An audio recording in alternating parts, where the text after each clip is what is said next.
Olá, gente querida, graça e paz. Mais uma vez eu tenho o grande privilégio de chegar até você com a infalível palavra do Evangelho da Graça de Deus. O Evangelho é uma coisa maravilhosa.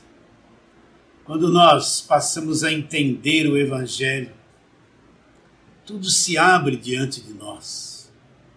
Aquela mente cheia de dificuldade, aquele mundo emocional conflituoso, tudo isso passa. Quando entendemos o Evangelho, adquirimos a verdadeira liberdade. E só o conhecimento do Evangelho da Graça de Deus proporciona. E entramos no descanso de Deus. Deus descansou das suas obras e nós também passamos a descansar da nossa.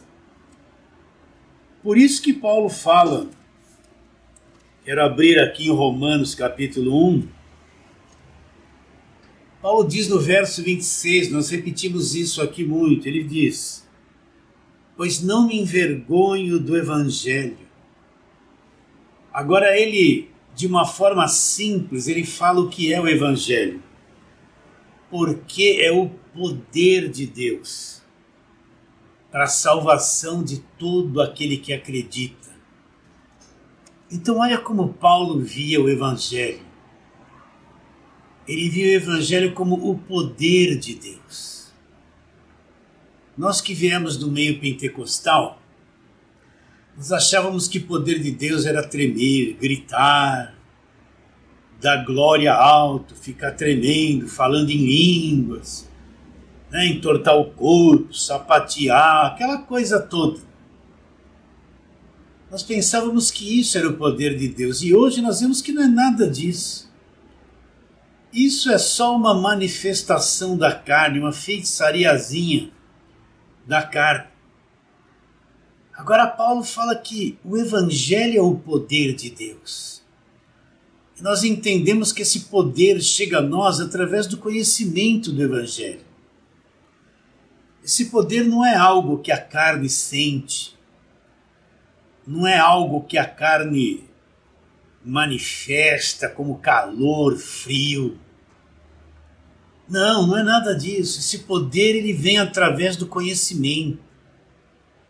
É um poder que acontece no nosso espírito através do conhecimento do Evangelho da Graça de Deus. Então, quanto mais eu vou entendendo o Evangelho, mais eu vou entrando em contato com o poder de Deus. E no Evangelho eu descubro tudo aquilo que Deus já fez por mim, tudo aquilo que Ele já me libertou, a posição que Deus me pôs no Evangelho. Por exemplo, o Evangelho diz que eu estou assentado com Cristo nas regiões celestiais, acima de todas as coisas. Você consegue entender isso? Assentado com Cristo nos lugares celestiais. Essa é a nossa posição. Acima de toda autoridade, poder, domínio, seja lá o que você possa imaginar. O Evangelho nos coloca assentados com Cristo nas regiões celestiais. Olha que coisa gloriosa, olha o poder de Deus. No Evangelho nós descobrimos que fomos libertos do império das trevas e transportados para uma outra dimensão. O reino do Filho do seu amor. E o que encontro no reino do Filho do seu amor? Paulo fala a redenção e a remissão de todos os pecados. A redenção é o fim de qualquer cativeiro. E toda a culpa, houve uma remissão, uma retirada de todos os pecados. Isso é o poder de Deus. Você entende? Isso no Evangelho eu encontro a justificação. Deus me tornou inocente, sem culpa, sem condenação. Quando Deus olha para mim, Ele me vê totalmente limpo, me vê no espírito aperfeiçoado, aceito por Ele, Ele me vê sem mancha no espírito, sem mácula. Só o Evangelho mostra isso. E conforme eu vou entendendo o que é Evangelho, eu vou entrando em contato com aquilo que Paulo disse: o Evangelho é o poder de Deus para a salvação de quem? Daquele que acredita no Evangelho. Então eu sei, sempre tenho falado isso, quanto mais nós vamos trabalhando e pregando este Evangelho, e você, aí onde quer que você esteja, vai recebendo esta palavra, o poder de Deus vai chegando até você. Esse conhecimento que é o poder de Deus vai chegando até você. E vai limpando a sua mente da falsa religião, do falso, desse falso evangelho que está na mídia. Esse falso evangelho que sempre eu estou devendo alguma coisa, sempre eu tenho que pagar preço. Tudo da parte de Deus para o homem tem um custo. Eu preciso de libertação toda semana. Esse falso evangelho que põe medo e destrói a mente das pessoas. Quanto mais eu vou entendendo o Evangelho da graça de Deus, esse Evangelho é como se fosse um agente de limpeza. Ele vai removendo toda a velharia da minha mente.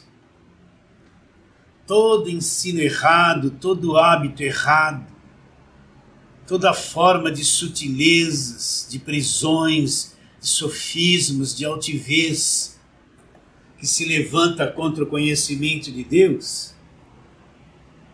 Esse Evangelho vai limpando e tornando a nossa mente renovada. E com a mente renovada eu passo a ver coisas que eu nunca havia visto antes de compreender o Evangelho. Com a mente renovada eu passo a ter visões de Deus totalmente diferentes. Eu passo a ver o mundo invisível, a manifestação de Deus, através desse Evangelho da Graça, que eu jamais pensaria que existisse. Você entende isso? Você que tem experimentado, você que tem tido os olhos do coração iluminados, você que já passou pela experiência de ter a compreensão do Evangelho, você entende o que eu estou dizendo. É a coisa mais gloriosa, este Evangelho da graça de Deus. É a coisa mais sublime, mais doce, esse conhecimento do Evangelho da graça de Deus. E é por isso que eu estou aqui como uma voz, nada mais que isso. Não me acho grande coisa, não digo que sei todas as coisas do Evangelho da graça de Deus, porque o Evangelho da graça de Deus não tem fim. É um conhecimento tão profundo, tão lindo, tão profundo, que nós vamos pouco a pouco mergulhando nessa profundidade, entendendo coisas que parece que sabíamos, mas a nossa visão ainda era bem pequena, perto da profundidade daquilo que é.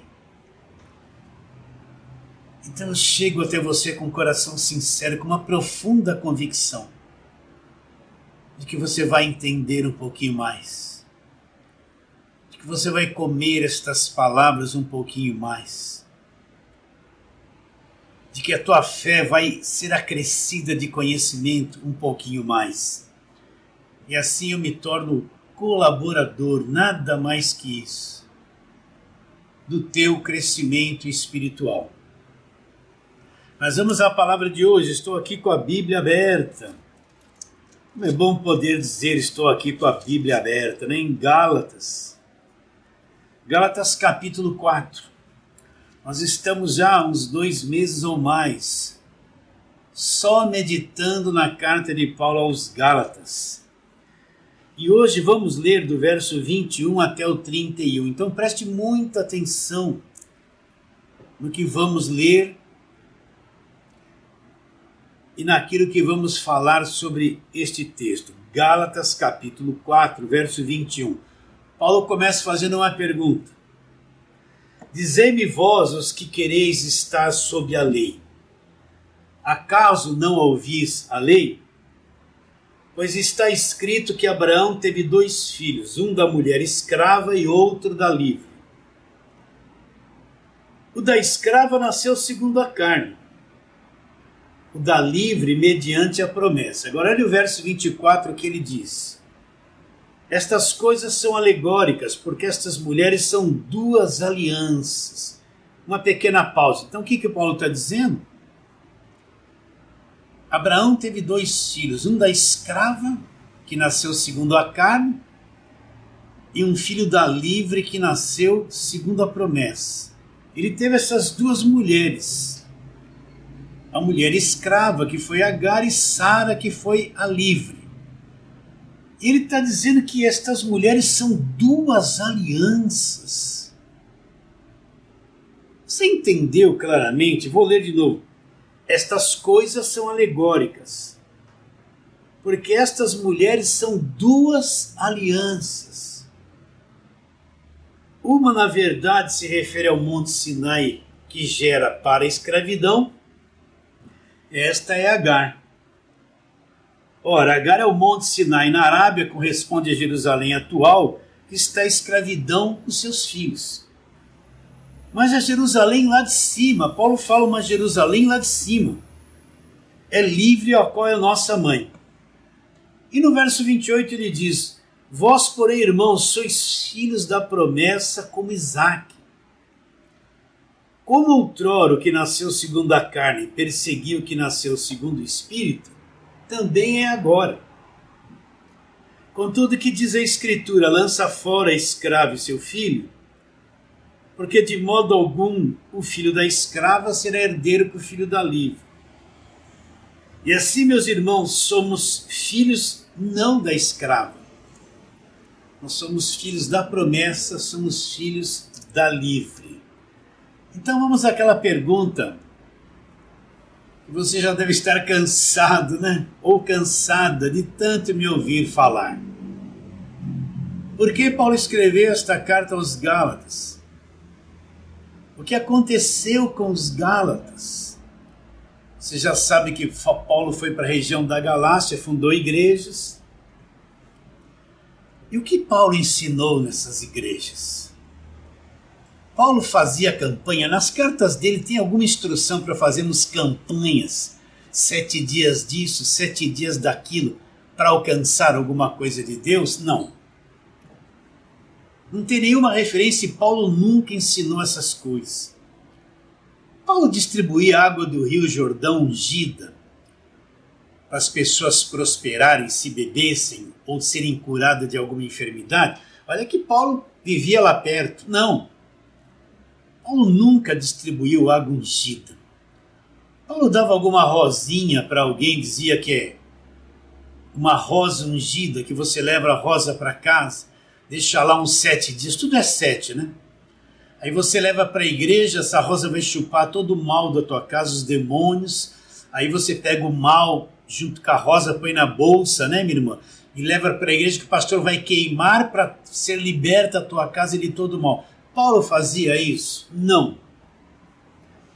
Isso é invenção dos nossos dias. Paulo nunca praticou esse tipo de coisa.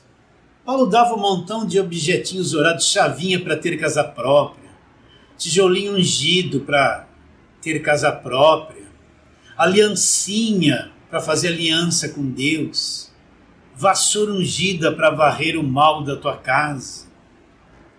Paulo exigia que alguém fosse dizimista? Não, Paulo nunca ensinou nada dessas coisas, porque isso é o falso evangelho.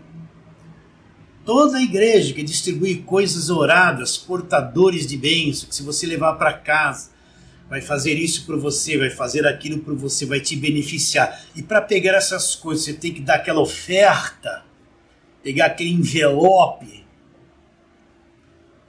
Toda igreja que pratica isso é falsa. Porque isso não está na Bíblia, isso nunca Paulo ensinou. Isso é um falso evangelho. Agora, quem não conhece nada da Bíblia vai acreditar nessas coisas. Vai acreditar, vai pegar, vai achar que é verdadeiro, vai praticar tudo isso porque é ignorante do conhecimento do evangelho da graça de Deus. Paulo ensinou essas coisas lá para os Gálatas? Nunca. Paulo nunca distribuiu óleo para passar na parede, nem para passar na testa de ninguém. Agora, Paulo pregava o evangelho da graça de Deus. O que Paulo ensinou? Ele ensinou tudo aquilo que aconteceu na cruz. Quero ler aqui mesmo em Gálatas, ele fala no capítulo 13, verso 1, repite isso aqui direto. Gálatas 3:1. Ó Gálatas insensatos, quem vos enfeitiçou? Quem vos fascinou a vós outros? Ante cujos olhos foi Jesus Cristo exposto como crucificado. Paulo dizendo assim, dá para nós entendermos o que foi que ele ensinou. Ele ensinou o Cristo crucificado, tudo aquilo que aconteceu na cruz.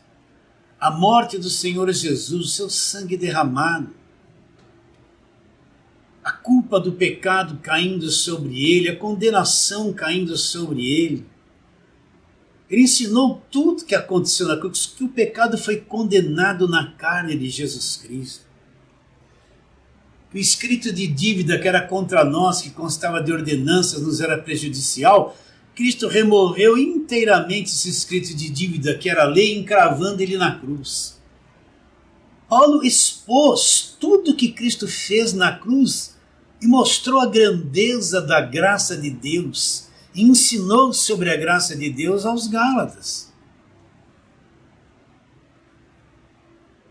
Era esse o evangelho que Paulo pregava. Por isso ele diz, quero ir lá em Coríntios,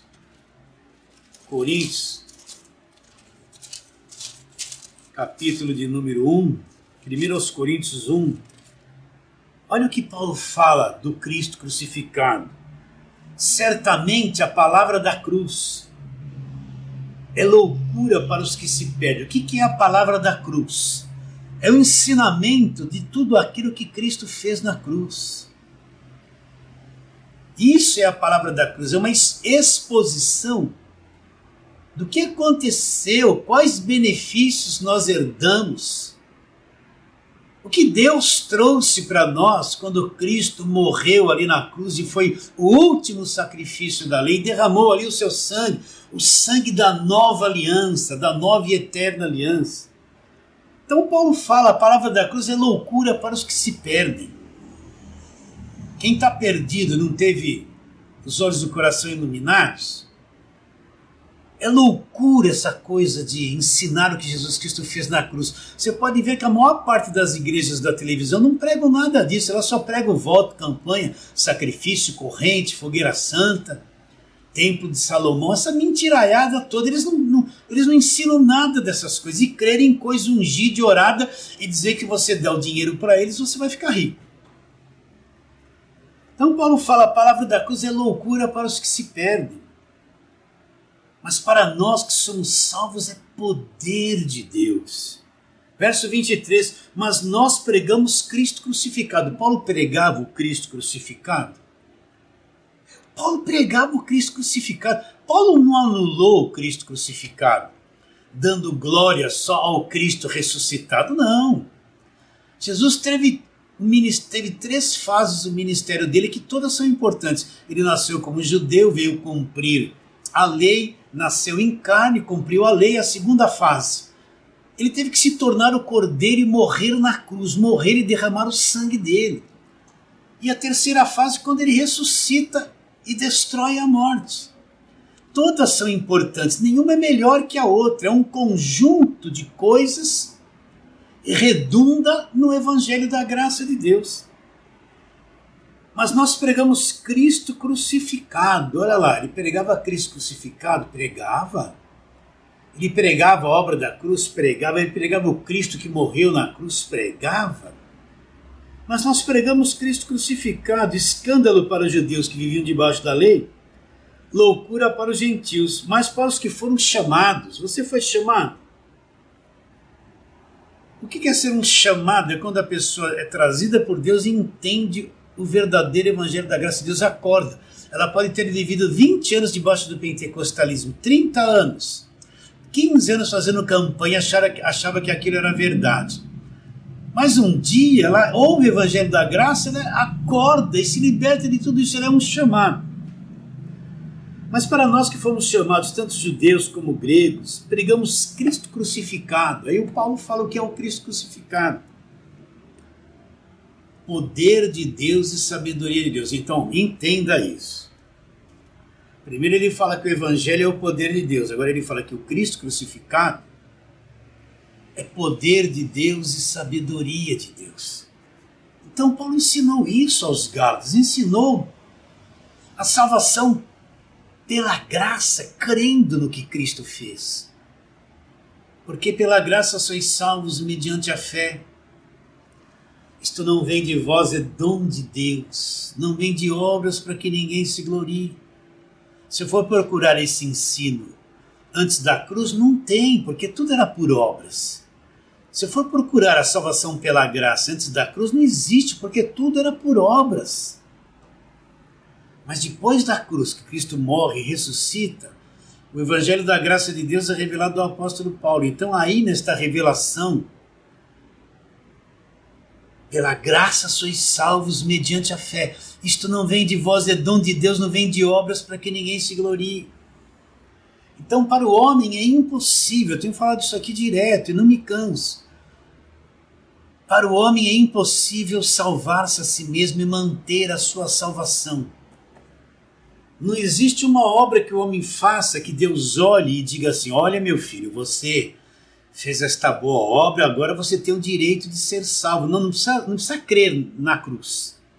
Não precisa crer no que Cristo fez. Não, você fez uma obra tão grande que você agora pode ser salvo por aquilo que você fez. Não existe isso. Não existe nada que o homem possa fazer que lhe dê condições de salvação. Você já é convicto disso? Você já entendeu que você pode se matar de jejuar, fazer todas as campanhas, viver enfiado na igreja de segunda a segunda e de domingo ir lá 3 vezes, de manhã, à tarde e à noite? Você já entendeu que isso não tem poder para te salvar de nada? Isso só tem o poder de te escravizar e te cegar. Então é impossível para o homem fazer alguma coisa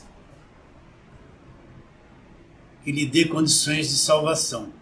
Pastor, e para manter a salvação é a mesma coisa. Você já descobriu que você está num corpo de carne e você tem defeito todos os dias? Você erra todos os dias, você se irrita, perde a paciência, você julga, você mente, você faz um monte de coisa que te condena todo dia. Então Deus me salve e Ele me mantém salvo. Ele não leva mais em consideração esse monte de obra da carne, porque o corpo está morto, só vai produzir isso. Você já descobriu que o seu corpo, a sua carne, só produz morte? Então Ele me salvou e Ele me mantém salvo até o fim. Ele sabe que eu sou incapaz de manter a salvação, então Ele me salvou e me mantém salvo até o fim. Tudo pela graça dEle. Paulo ensinou isso. Paulo não ensinou o Deus de barganha. O que você vê nas igrejas? É o Deus da barganha. Você tem que dar o melhor, sempre você tem que dar coisa. Essa mentalidade é extraída da lei, lá da velha aliança. Então, eles pregam o Deus da barganha. Para ele fazer alguma coisa por você, você tem que pagar ele primeiro. Como que você vai pagar ele? Com voto, com dízimo, com ofertas, o sacrifício. Entende? Então é o Deus da barganha. Para ele fazer alguma coisa para você, você tem que dar coisas para ele. Aí primeiro ele vai receber o que você deu, depois ele vai te devolver o que você deu com um pouquinho de juros e correção monetária. É o Deus da barganha, é o Deus que para te fazer alguma coisa, você tem que dar primeiro para ele. E isso não tem nada a ver com o Evangelho da Graça de Deus. Isso é uma mentira. Isso é um conceito trazido da velha aliança, porque lá na velha aliança eram muitas ofertas, era o templo, oferta disso, oferta daquilo, aquele monte de coisa. Só que na cruz tudo isso acabou. Cristo foi a verdadeira e última oferta oferecida a Deus. Foi uma oferta e um sacrifício tão perfeito que tudo aquilo morreu, ficou para trás. Não tem necessidade de se fazer novamente. Então Deus não é um Deus de barganha. Deus não é um Deus que, para me dar alguma coisa, primeiro eu tenho que dar para Ele. Olha como isso é simples. Paulo ensinou, Romanos 8:32, aquele que não poupou ao seu filho. antes por todos nós o entregou, como não vai dar juntamente com o Filho gratuitamente todas as coisas? Então tudo já nos foi dado. Nosso relacionamento de Deus com Deus agora tudo é dado de graça, não tem custo, não tem o que pagar preço, não tem sacrifício, não tem volta, não tem barganha. Será que você entende isso? Esse falso Jesus Cristo que está aí, que cobra tudo, não é o verdadeiro. É o falso, é o outro espírito que rege essa gente. Esse é o espírito mentiroso, porque tudo tem que se pagar, tudo tem um preço, tudo você tem que dar. Ao passo que o Evangelho, tudo já lhe foi dado gratuitamente. Então Paulo ensinou, Deus não poupou o seu Filho, antes por todos nós o entregou. Como não nos dará de graça com o Filho todas as coisas? Então tudo já nos foi dado. Efésios 1:3, bendito Deus e Pai de nosso Senhor Jesus Cristo, que nos abençoou com toda sorte de bênçãos espirituais nas regiões celestiais. Não aqui, não no visível, nas regiões celestiais. E não é a mesma coisa. Em Cristo, então tudo que Deus tinha que nos abençoar, Ele nos abençoou. Ele já nos abençoou nas regiões celestiais em Cristo. Agora, entenda uma coisa, Ele é o administrador das bênçãos. Não é porque Ele nos abençoou que Ele descarregou todas elas na nossa cabeça ao mesmo tempo. Não, Deus está cuidando de nós, Ele administra a nossa vida. Então como é que as bênçãos de Deus se manifestam na nossa vida? Eu tenho que colocar Deus na parede? Isso é heresia, é mentira. Eu tenho que determinar, decretar, exigir, declarar, porque o sistema todo vive, você tem que declarar, toma posse, né? Determina, exige, decreta, né? Tem até louvores falsos que cantam essas mentiras. Não, tudo já nos foi dado. Agora Deus, na medida que eu vou crescendo, presta atenção, na medida que eu vou entendendo o Evangelho da graça de Deus, vou me abrindo, vou entrando nessa plenitude do Evangelho da graça de Deus, então Deus vai me abençoando, Ele vai soltando as bênçãos, uma aqui, outra ali, um detalhe aqui, outra ali, a coisa vem me acompanhando conforme o meu crescimento espiritual. Eu não preciso ficar, Deus, socorre-me, ajuda-me, não é aquela lamentação, aquilo não é oração, é lamentação. Não, Deus sabe o que eu preciso, na medida que eu vou crescendo, Ele vai soltando essas bênçãos de acordo com o meu crescimento, de acordo com o que eu possa administrar, que eu tenha sabedoria para viver. Ele vai soltando e no decorrer dos anos as coisas vão acontecendo de uma forma extraordinária. Eu sou fruto disso. De uma forma extraordinária, a coisa vai vindo no tempo certo, no momento certo, e vai sendo acrescida, sem estar clamando, gritando, esperneando, fazendo vigília, vigiando, vigia, não, sem nada dessas bobeiras. Só crendo no que está escrito. Então, Paulo ensinou estas coisas, ensinou sobre a graça de Deus aos Gálatas. E o que aconteceu? Depois Paulo se ausentou, e o pessoal da lei, os pregadores do Velho Testamento, os guardadores do sábado, aqueles que só ficam nos profetas maiores, menores, e Abraão, Isaque, Jacó, Esdras, Neemias, Esther, Jó, e o gigante Golias, a mulher de Jericó, e a farinha da panela, e o azeite da botija. Vocês estão entendendo? Aquela velharia toda, que tudo já se passou e acabou na cruz. Esse pessoal agarrado na lei, agarrado no Velho Testamento, porque tem um pessoal que está agarrado no Velho Testamento. Tem uns que são fanáticos em guardar sábado e falam que sábado salva. Eles são do sétimo dia, eles são isso. Não entendem as cartas de Paulo e não entendem que o fim da lei é Cristo para a justiça de todo aquele que crê. Esse pessoal só prega Velho Testamento, só faz campanha do Velho Testamento, vota do Velho Testamento, essa parafernália toda que já acabou na cruz. Você entende? Eu estou falando na linguagem de hoje. Que guardam a lei, entraram na igreja dos Gálatas, se infiltraram e disseram, olha Gálatas, essa graça que Paulo está pregando, que não se perde a salvação, que Cristo fez tudo na cruz, que tudo é dado gratuitamente, e tudo já aconteceu, que já fomos abençoados, não é bem assim não. Vocês têm que pagar o preço, circuncidar, guardar a lei. Olha lá, o que a lei diz, tudo que você tocar vai prosperar. Serás bendito no campo, aquelas coisas para judeus. Vocês entendem isso? Eles se infiltraram na igreja dos Gálatas, começaram a pregar o judaísmo e perverteram o que Paulo havia ensinado aos Gálatas. Então entenda, a velha aliança acabou na cruz. Lei não se mistura com graça. São contraditórios. Na lei tudo é por obras, por esforço próprio. Na graça não existe esforço nem obras, é tudo pela fé naquilo que Cristo já fez, na obra que ele já fez na cruz. Então não se misturam. E os Gálatas foram enfeitiçados por essa conversa, voltaram as costas para aquilo que Paulo havia ensinado e começaram a voltar para a lei e tentar ser justificado por obras da lei, voltaram a uma aliança falida. E Paulo diz em Gálatas 1, verso 6, admira-me que vocês estão passando tão depressa daquele que vos chamou na graça de Cristo para outro evangelho. Eles tinham sido chamados na graça de Cristo e estavam passando para outro evangelho, o qual não é outro, senão alguns que vos perturbam e querem perverter o evangelho de Cristo. Então, quem são os perturbadores? Presta atenção. Os perturbadores são aqueles que querem arrastar as pessoas para o Velho Testamento. São aqueles que só pregam velha aliança. Tudo que eles falam é lá.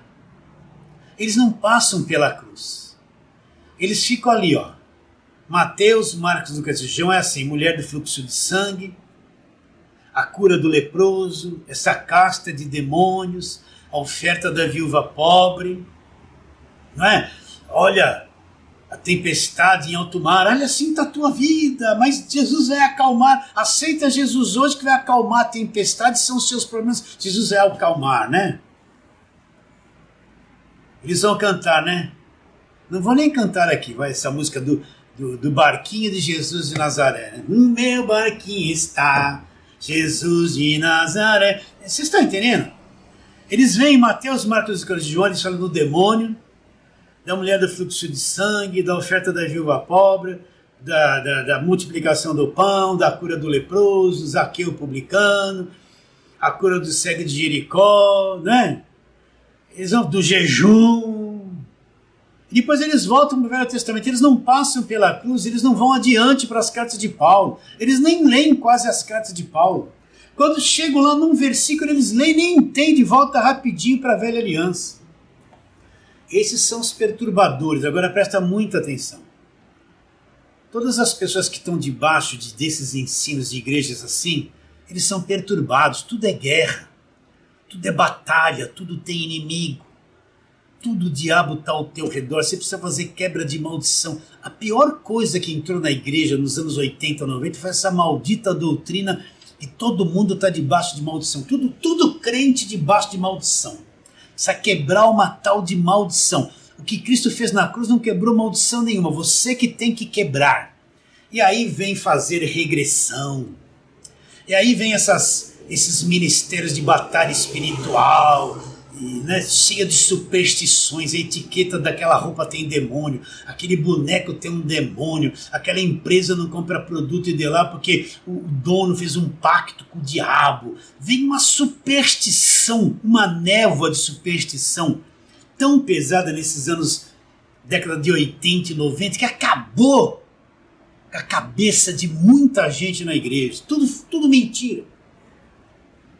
Quem vive em igreja assim vive debaixo de um jugo, não tem paz. Só vive em guerra. Tem uma lista lá com o nome de 300 demônios, tem que acordar todo dia, demônio disso está amarrado. Ele faz isso todo dia, ele faz de manhã, no dia seguinte os demônios desamarraram, tem que fazer tudo de novo. Eles são perturbados, e os perturbadores são aqueles que pregam, que só trazem o Velho Testamento. Vai lá, Deuteronômio 28, olha, se você desobedecer, olha as maldições, você está debaixo de maldição. Esses são os perturbadores que querem perverter o Evangelho de Cristo. Então o que é o Evangelho pervertido? É quando eu trago a velha aliança e quero misturar com a graça e fazer a velha aliança sobressair, estar acima do Evangelho da graça de Deus. E aí Paulo fala, você recebe isso que eu estou te dizendo? Será que você entende isso? Lembra daquele tempo que você vivia na lei? Você não vivia perturbado, amedrontado, ameaçado. Não tinha certeza de salvação. Tudo era uma ameaça, tudo era um medo. Não é? O que fizeram com a tua família? A tua família não era crente, então eles diziam, estão tudo endemoniado, tudo encapetado. E você acreditava. Quanta inimizade de pessoas contra os seus próprios familiares por causa do falso evangelho eles criaram. Se afastar da família, se afastar. A mulher não era. A mulher indo na igreja, começando agora, não entende nada que o marido nunca tinha entendido o evangelho. Aí chegavam para ela e falavam, teu marido é endemoniado, que não quer vir na igreja, faz uma campanha para ele. E aquela mulher ingênua começava a achar o marido endemoniado, não entendendo que ele não entende nada do evangelho, nem crente era. São os perturbadores. Quantos casais se separaram por causa dessa doutrina perturbada? Quantos? Até a liderança se separou por causa da perturbação da doutrina. Quem sabe você está me vendo aí, viveu em igreja assim, você se separou, largou o teu marido porque ele não vinha na igreja, por causa dessa doutrina da escravidão, de perturbação. Então Paulo fala, mas ainda que nós é o mesmo anjo vindo do céu, os prega evangelho que vai além do que temos pregado, seja o que? Seja anátema, seja maldito. Assim como já dissemos, agora repito, se alguém vos prega evangelho que vai além do que temos pregado. Então, qual o parâmetro? Aí Paulo mostra uma medida aqui. O que Paulo pregou? Ele pregou de Romanos a Hebreus. Não foi isso que ele pregou? Então, o que é o evangelho que ele havia pregado que não pode ultrapassar? É essa medida. Você pode conhecer todas as coisas. Mas sair fora dessa medida e querer trazer isso para as cartas de Paulo vai gerar confusão. Vai gerar confusão. Você vai ficar tumultuado aí na sua mente. Assim como já dissemos e agora repito, se alguém vos prega o evangelho que vai além do que recebesse, seja o que? Anátema, maldito. E aí Paulo vai, nesses capítulos todos, explanando sobre o Evangelho da graça de Deus, dizendo para os Gálatas, se o homem é justificado por praticar a lei, então Cristo morreu em vão. Gálatas, vocês estão voltando para a velha aliança? Então a morte de Cristo não vai aproveitar nada para vocês. Vocês estão caindo da graça, se desligando de Cristo. E Paulo vai trabalhando, e nós temos trabalhado nisso há quanto tempo? Até que ele mostra aqui como um fechamento, vai ter muita coisa ainda, mas uma conclusão do capítulo 1, 2, 3 e 4, Paulo mostra as duas alianças, onde nós lemos.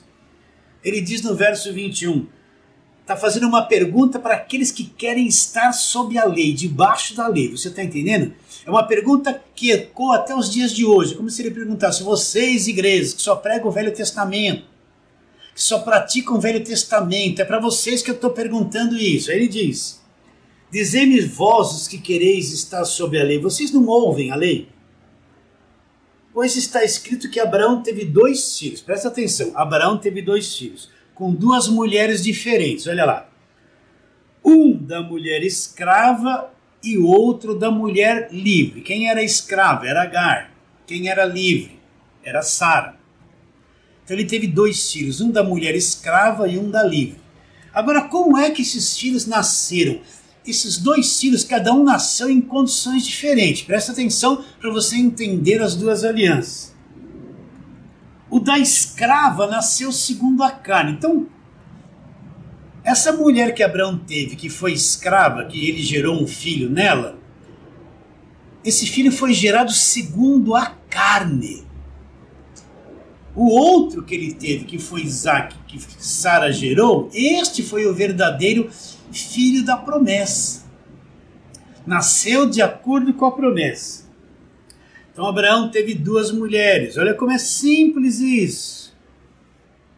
Agar, que foi a escrava, que teve um filho, e Sara, que era a verdadeira e legítima esposa dele, que teve outro filho. Como que a Bíblia diz que nasceu o filho da escrava? Nasceu segundo a carne. Como que nasceu o filho da livre? Nasceu segundo a promessa. Agora olha o que Paulo fala, o que são essas duas mulheres. Presta atenção, olha aqui para mim. O que são essas duas mulheres? Vou ler aqui para você. Estas coisas, estas duas mulheres são alegorias. Elas representam duas alianças, são alegorias. Estas coisas são alegóricas porque estas mulheres são duas alianças. O que, pastor? Parece que agora que eu estou entendendo isso, que bom. Então quer dizer que as duas mulheres que Abraão teve são duas alianças? São as duas. Repare bem, a lei nesse tempo aqui, a lei veio 430 anos depois deste episódio que Paulo está relatando. Quer dizer que as duas mulheres que Abraão teve, uma era escrava e outra era livre. A escrava teve um filho que gerou segundo a carne, e a outra aliança da livre teve um filho que foi segundo a promessa. Eram as duas alianças, as duas alianças que passariam a vigorar. Recapitulando, as duas mulheres que Abraão teve, a escrava que era Agar e Sara que era livre, são duas alianças. Olha o que ele continua dizendo. Vou ler de novo o verso 24. Estas coisas são alegóricas porque estas mulheres são duas alianças. Uma, na verdade, se refere ao Monte Sinai, que gera para a escravidão. Esta é Agar. O que aconteceu no Monte Sinai? No Monte Sinai foi quando Moisés subiu e foi dada a lei para ele. De lá que ele veio com as tábuas da lei, como diz, escrita pelo dedo de Deus, para você entender. É dali que vem a lei. E esse Monte Sinai é representado pela mulher escrava de Abraão, que é Agar, cujo filho nasceu segundo a carne e gera filhos para a escravidão. O que Paulo está dizendo? Que essa Agar, que foi uma das mulheres de Abraão, que é uma aliança que representa a lei Monte Sinai, gera filhos para a escravidão. Esses nascem segundo a carne, são gerados para a escravidão.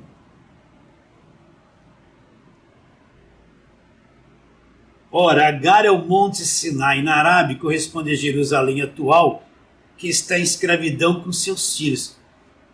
Mas a Jerusalém lá de cima, Paulo fala a Jerusalém lá de cima.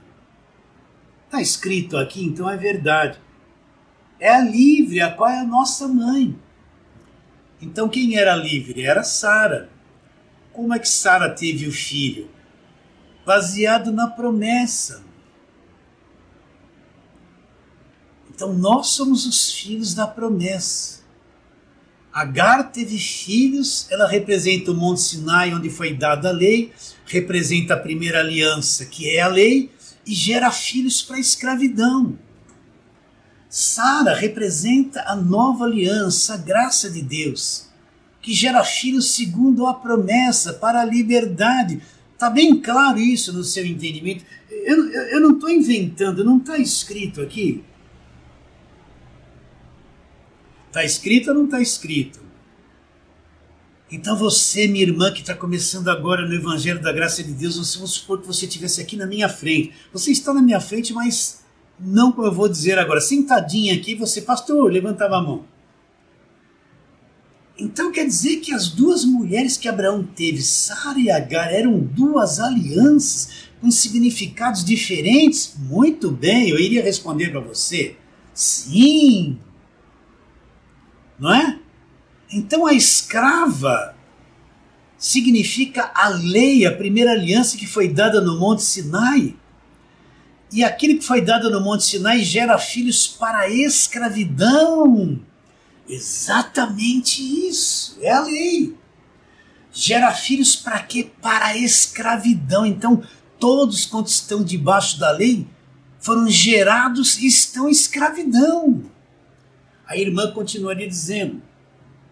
Então, Sara significa a nova aliança no sangue de Jesus, o evangelho da graça de Deus, que gera filhos pela promessa, que não estão debaixo da escravidão. Parabéns! São dois nascimentos totalmente distintos. Um nasce para a escravidão e outro nasce para a liberdade. Dois princípios totalmente diferentes. Está bem claro isso, né? Está bem claro isso na tua mente, meu irmão querido, meu irmão e minha irmã, meus queridos irmãos? Eu gosto de chamar você de irmão, porque na graça de Deus nós somos irmãos, sabia disso? Você é a minha irmã? Você é meu irmão, nós somos um só espírito com o Senhor. Nós somos irmãos. Na carne não, mas no espírito nós somos. Então vamos trabalhar um pouquinho e ver esses dois princípios. O primeiro filho que nasceu da escrava nasceu segundo a carne. O que é nascer segundo a carne? E o segundo filho, que foi Isaac, nasceu de acordo com a promessa.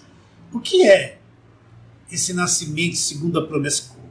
Quais princípios envolve isso? Então vamos para o primeiro princípio, que nasce na lei, que é Agar, que gera filhos para a escravidão. Como é que esse filho veio nascer? Vamos lá. Vamos lá para o começo, Gênesis, né? Gênesis 17. Nós vamos encontrar ali. Vamos encontrar ali uma coisa interessante. A partir do verso 1, ou melhor, é Gênesis 16, a partir do verso 1. Vamos primeiro contar a historinha de Abraão. Abraão vivia em Ur dos Caldeus. Abraão era idólatra. E um dia lá no meio da idolatria, no paganismo que ele vivia, Deus apareceu para ele, se revelou para ele e fez uma promessa. Olha, Abraão, naquele tempo se chamava Abrão. E Sara era Sarai, né? Então Deus fez uma promessa para ele. Abraão, sai do meio da tua parentela, larga essa idolatria toda aí, vai para um lugar que eu vou te mostrar, que vou te abençoar e vou fazer de você uma grande nação, e todas as famílias da terra serão abençoadas através de você. Então você sabe a história, Abraão largou tudo, saiu e foi lá para a terra prometida, ele nem sabia de nada disso. E para que Deus cumprisse essa promessa para Abraão, ele tinha que gerar filhos. Como que dele sairia uma grande nação se a mulher dele era estéril? Então Deus havia prometido e Abraão saiu nessa direção. Obedeceu a Deus, você sabe a história toda. Com aquela promessa, farei de ti uma grande nação e todas as famílias da terra serão abençoadas. E o tempo passou, eles pensavam que ia acontecer no dia seguinte. Mas esse episódio aqui que nós vamos ler, já havia se passado 10 anos que Abraão havia deixado a sua parentela e estava peregrinando na terra prometida. E esse filho não vinha. Aí então veio essa conversa. Eles tinham uma promessa, qual era? Que eles iriam ter o filho, e através desse filho Deus faria uma grande nação. Só que a promessa não aconteceu em um minuto, passou 10 anos e nada. Então Sara teve uma grande ideia. Foi inspirada pela carne, né? Estou brincando. Ora, Sarai, mulher de Abrão, não lhe dava as filhos. E olha na mente dela. Ó. Sarai, mulher de Abrão, não lhe dava filho. Tendo uma serva egípcia por nome Agar, disse Sarai a Abrão: eis que o Senhor me tem impedido de dar à luz filhos. Ela pensava que o Senhor estava impedindo ela de dar à luz filhos. Toma, pois, a minha serva, e assim me edificarei com filhos por meio dela. Abraão aceitou essa conversa, né? e foi fazer o que Sara pediu para ele. Então Sarai, mulher de Abraão, tomou a egípcia, sua serva, deu por mulher a Abraão, seu marido, depois de ele ter habitado por 10 anos na terra de Canaã. Já fazia 10 anos que ele tinha saído do meio da parentela dele. Ele a possuiu e ela concebeu. Vendo que ela havia concebido, foi por sua senhora ela desprezada. Disse Sarai a Abrão: seja sobre mim, sobre ti e sobre mim a afronta que me faz a mim. Eu te dei minha serva para possuíres, ela, porém, vendo que concebeu, desprezou-me. Julgue o Senhor entre mim e ti. Olha como Abraão tinha uma promessa. Como que ele poderia aceitar esse conselho de Sara e tentar cumprir a promessa de Deus baseado na carne, no esforço, naquilo que a carne poderia produzir para poder gerar um filho? Ele tinha uma promessa de Deus que a própria mulher Sarai, que se tornou Sara, dela viria esse filho. O que ele teria que ter sido? O que ele teria que fazer?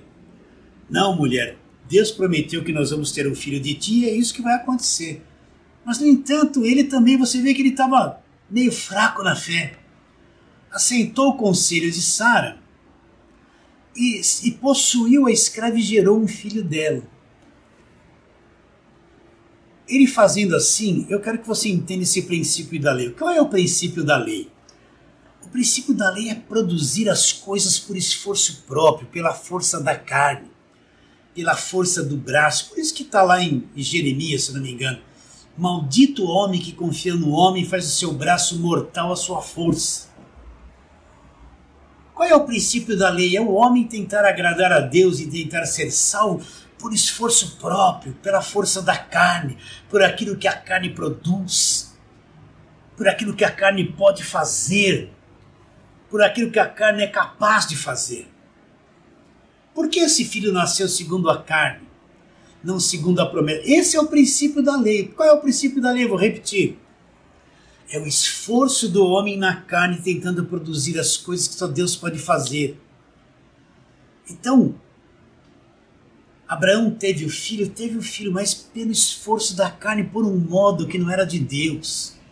Por um princípio que não era de Deus, era um princípio segundo a carne. Ele apresentou Ismael, que Agar gerou diante de Deus, mas foi rejeitado. Porque não era isso o que tinha que ser feito. Então, o que é nascer segundo a carne, como nasceu o filho da escrava? É produzir as coisas por esforço próprio, pelo esforço da carne. A carne sendo religiosa, querendo produzir a obra de Deus, querendo converter pessoas, ganhar pessoas na base da força da carne, da inteligência da carne, do esforço da carne, tentar conquistar as coisas de Deus pela carne, pelo esforço, pelas obras. Por isso que Paulo diz que esse filho nasceu segundo a carne. Ele diz que essa escrava é Monte Sinai, é a primeira aliança, é a aliança feita através da lei, com sangue de animais. O que gera isso? Gera filhos para a escravidão. Vocês estão entendendo isso? Você já entendeu que a carne é inútil? O corpo está morto por causa do pecado. O corpo não produz nada. A única coisa que o corpo produz é fazer coisa errada, ter sentimento errado, pensar coisa errada, sentir coisa errada, falar coisa errada. Você já percebeu que essa carne só produz morte, gera tudo para a escravidão? Será que você se acha um pouquinho bonzinho ainda? Um pouquinho mais santinho que os demais porque jejuei um pouquinho, porque não pus essa roupa? Isso é um falso evangelho. A carne só produz coisa ruim. Paulo disse: na minha carne não habita bem nenhum. A carne está programada para produzir coisa errada e não produz a obra de Deus. Esse é o princípio da lei. Então Abraão tentou cumprir a promessa de Deus por esforço próprio, por um meio errado, pela força da carne. E isso gerou o quê? Filhos da escravidão. Esse é o princípio da lei. Qual foi a primeira aliança? A primeira aliança é Agar. é o Monte Sinai na Arábia que está em escravidão com seus filhos ainda. E o que gera Monte Sinai, que é Agar? Gera filhos segundo a carne, filhos para a escravidão. Por isso que eu afirmo, todos que estão debaixo da velha aliança estão debaixo de escravidão. Estão debaixo de escravidão. Não adianta, não tem como sair disso. Agora, qual foi a outra mulher? A outra mulher foi Sara. Vamos ver o princípio que Deus usou com eles. Vamos lá, estamos em Gênesis 16, é o capítulo seguinte, Gênesis 17. Deus mudou o nome de Abraão, prometeu um filho e tal. Abraão, aqui já se passaram mais de 15 anos. Já se passaram mais de 15 anos desse episódio de ele se relacionar com Agar. Abraão já está com 100 anos de idade. Então Deus prometeu, Deus vem a ele e promete, muda o nome dele, não vai chamar mais Abrão, vai chamar Abraão, muda o nome de Sarai para Sara. E promete que e deles vai sair o filho. Então olha que Deus responde para Abraão no verso 17, Gênesis 17, 17. Então se prostrou Abraão com o rosto em terra e riu, e disse consigo: a um homem de 100 anos há de nascer um filho? Dará à luz Sara com seus 90 anos? Abraão estava um pouco incrédulo aqui. Então olha que coisa interessante, depois que Deus promete de novo que deles vai sair um filho, Abraão está envelhecido, está com 100 anos de idade. Sara está com 90 anos. Sara não tem mais condições físicas, não tem mais útero para gerar uma criança. Abraão não tem mais condições físicas de gerar uma criança. Deus deixou que toda a força da carne se exaurisse, acabasse, terminasse. Deus deixou que os dois se tornassem impotentes, incapacitados de gerar filhos. Para quê? Para que não houvesse nenhuma confiança na carne. Para que por meio de um milagre, uma ação sobrenatural de Deus, eles viessem a ter filhos. Esse é o princípio da graça. A carne não tem força mais para nada, a carne não produz a justiça de Deus. O homem natural, a natureza humana só produz coisa ruim. O homem é incapaz de salvar-se a si mesmo. Não existe uma obra que a carne possa fazer que lhe dê condições de salvação. Por isso que pela graça sois salvos mediante a fé. Isto não vem de vós, é um dom de Deus, não vem de obras, para que ninguém se glorie. Quando Deus falou para Abraão: em ti serão benditas todas as famílias da terra, Abraão pensou que no dia seguinte já ia ter esse filho. Só que Deus esperou morrer toda a força física deles. Morrer o ímpeto da carne. A capacidade da carne de produzir alguma coisa. Deixou eles, na linguagem de hoje, zerado. E Abraão está ali: mas já estou com 100 anos. E Sara 90, será que isso vai acontecer? Já se passaram 25 anos. Vamos ali para Romanos capítulo 4, ver o que Paulo fala desse episódio. Romanos capítulo 4. Capítulo 4 de Romanos está falando que Abraão não foi justificado por obras. Ele foi justificado pela fé. Mas no capítulo 4, ele diz lá no verso 19, ele mostra o estado que Abraão estava. E sem enfraquecer na fé, embora levasse em conta o seu próprio corpo amortecido, sendo já de 100 anos e a idade avançada de Sara. O que Paulo está dizendo? Que Abraão já estava com o corpo amortecido, não tinha mais condições de nada. E a idade de Sara estava muito avançada. Você entende isso que eu estou te dizendo? Então Deus permitiu que acabasse toda a capacidade deles. Deixasse eles na lona, zerados, para que eles dissessem: não tem jeito, eu sou incapaz de produzir isso. Aí depois que aconteceu, vamos lá para o capítulo 17 capítulo 17 de... Vamos capítulo 21 de Gênesis. Verso 1, olha que coisa, depois que eles estão na lona, incapacitados, fisicamente incapacitados de tudo, visitou o Senhor a Sara como lhe dissera, e o Senhor cumpriu o que havia prometido. E Sara concebeu e deu à luz a um filho a Abraão na sua velhice, e no tempo determinado que Deus lhe falara. O filho que lhe nasceu de Sara pôs o nome Isaque. Você entendeu? Então, quando os dois não tinham mais condições de nada, então Deus visitou Sara por um milagre, uma ação de Deus. E aqueles velhinhos se sentiram inspirados e a coisa deu certo. Esse é o princípio da graça, a incapacidade do homem de salvar-se. O homem não tem força, não tem obras, não tem nada, tudo é pela graça de Deus. Será que você entende isso? Recapitulando, Abraão teve duas mulheres que são duas alianças. Nós vamos continuar esse assunto na live que vem. Abraão teve duas mulheres que são duas alianças. Deixa eu abrir aqui em Gálatas 4. Essas duas alianças têm um caminho totalmente diferente. Uma leva filhos à escravidão e outra à liberdade.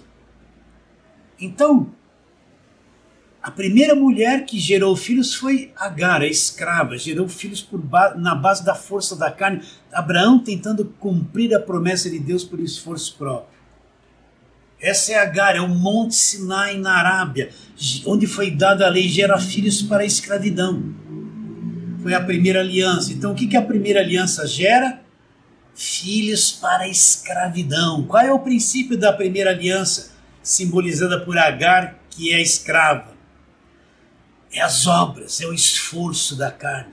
É o homem tentando produzir a coisa, é o homem tentando salvar-se, é o homem fazendo as boas obras, é o desespero da carne em tentar alcançar de Deus o que é impossível para ela. Então a primeira aliança que gera filhos para a escravidão, que é a lei, que é Monte Sinai, por isso esse negócio de Monte Sinai, quem sabe você está me ouvindo? Quantas vezes na tua igreja foi queimar pedido de oração no Monte Sinai? Foram fazer oração lá no Monte Sinai, levar os seus pedidos de oração em nome de Jesus.